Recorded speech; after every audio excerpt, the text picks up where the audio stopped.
আসসালামু আলাইকুম রহমতুল্লাহ বারাকাতু। বিল্ডিংটা করে গেছি কিছুদিন আগে, সবাই জানেন, সবাই দেখছিলেন আগের ভিডিওতে। তারপর একটা বৃষ্টি হয়েছে, এখান থেকে পানি এসে দেখেন এখানে একটা ওয়াল ছিল, ওয়ালটা পুরা ফালা দিছে। ওমানের বাসা ওয়াদি বলে আর কি, ওয়া দিয়ে সব ফালা দিছে ওয়াল। দেখেন আমার বিল্ডিংয়ের ভিতরেও পানি ঢুকছে। মাশাআল্লাহ দেখেন কতটুকু পানি উঠছে। দেখেন ভিতরের অবস্থা, কংক্রিট দিছিলাম সব পানির তলে চলে গেছে।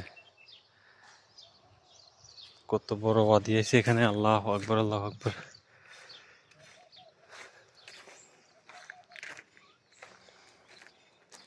আরো দেখাইতেছি, দেখতে থাকেন কি অবস্থা হয়েছে এখানে।